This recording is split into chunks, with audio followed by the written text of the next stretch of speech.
امت مسلمہ ایمان کے باوجود زوال پذیر کیوں ہے؟ محمد اکبر۔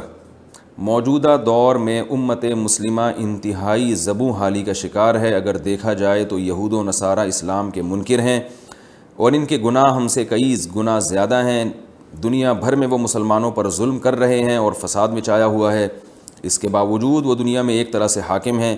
ان کی پالیسی پوری دنیا میں چل رہی ہے، تو مسلمان دین برحق پر ہونے کے باوجود اس زوال اور پستی کا شکار کیوں ہیں؟ بھائی محمد اکبر، آپ کے سوال کا ایک مختصر جواب، ایک تفصیلی مختصر جواب یہ ہے کہ فرعون سے بڑا ظالم دنیا میں کون ہوگا؟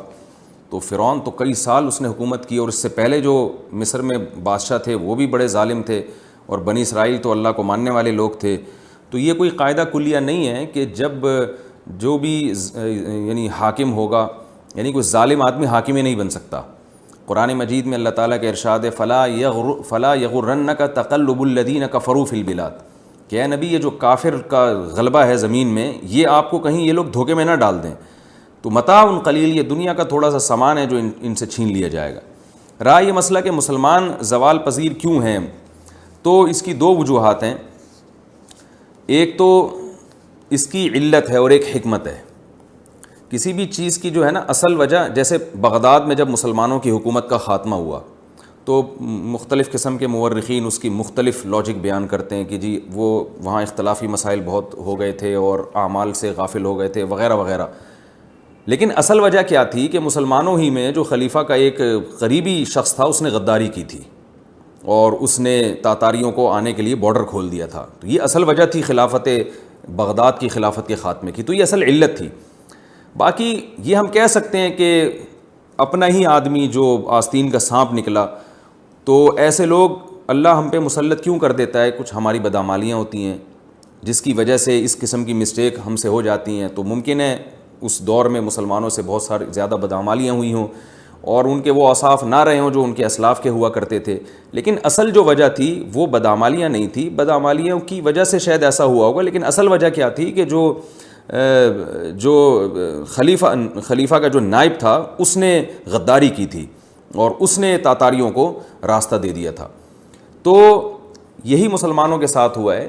مسلمانوں میں کچھ ایسے غدار پیدا ہوئے ہیں جن کی وجہ سے خلافت عثمانیہ کا خاتمہ ہوا۔ ترک میں آپ کو پتہ ہے کہ کمال اتا ترک، اس نے اپنے آپ کو ایسا شو کیا تھا جیسے سب سے زیادہ اسلام کا خیرخواہ یہ آدمی ہے۔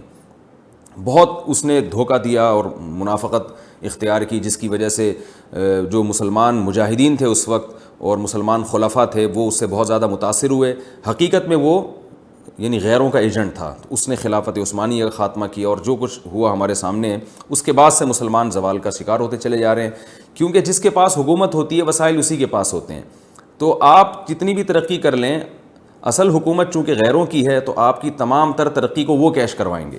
آپ کیسے ترقی کر سکتے ہیں کہ آپ اپنے وسائل، آپ کے بلوچستان میں سونا ہے وہ بھی آپ نکال نہیں سکتے ان سے پوچھے بغیر۔ آپ کی کوئلے کی کانیں، مجھے خود ایک ماہر معیشت نے بتایا کہ بلوچستان میں اس قدر کوئلہ ہے کہ 200 سال تک پورے ملک کو فری بجلی دی جا سکتی ہے، مگر اس کوئلے سے بجلی بنانے پر پابندی ہے۔ تو جب غیر کی حکومت ہوتی ہے تو آپ کی تمام تر ترقی کو وہ کیش کرواتے ہیں۔ تو اس میں مسلمان اگر چاہتے ہیں کہ ان کے پاس دوبارہ حکومت آئے، جیسے کہ اللہ کا حکم ہے کہ زمین پر خلافت اور حکومت اہل اسلام کا حق ہے، تو اس کے لیے دو چیزیں اختیار کرنی پڑیں گی۔ ایک تو اپنے اعمال کو درست کرنا پڑے گا، دوسرا ان کو دین کے ساتھ ساتھ سائنس اور ٹیکنالوجی کے میدان میں آگے بڑھنا پڑے گا اور دوبارہ اسی خلافت کو قائم کرنے کی کوشش کرنی پڑے گی، گراؤنڈ ریئلٹی کو سامنے رکھ کر اور اس جو زمینی اسباب ہیں ان کو سامنے رکھ کر۔ تو یہ حکومتوں کے لیے 100-200 سال کوئی بڑا عرصہ نہیں ہوتا۔ خلافت عثمانیہ کو ختم ہوئے 100 سال ہوئے ہیں، تو یہ کوئی بڑا عرصہ نہیں ہے۔ یعنی جو حکومتیں قائم ہوتی ہیں تو 500-500 600 سال 700 سال ان کی عمریں ہوتی ہیں عام طور پر۔ تو آج اگر غیروں کی حکومت ہے 100 سال سے 200 سال سے، تو یہ بڑی بات نہیں ہے۔ عین ممکن ہے 200-400 سال بعد پھر 1000 سال کے لیے مسلمانوں کی حکومت آ جائے۔ اور یہ تو بہرحال احادیث سے ثابت ہے کہ حضرت عیسیٰ ابن مریم جب قرب قیامت میں نازل ہوں گے تو پوری دنیا میں اسلام کی خلافت قائم ہو جائے گی۔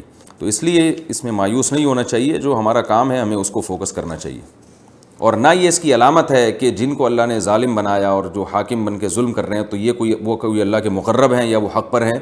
حکومت آ جانا یہ انسان کے حق پر ہونے کی دلیل نہیں ہے۔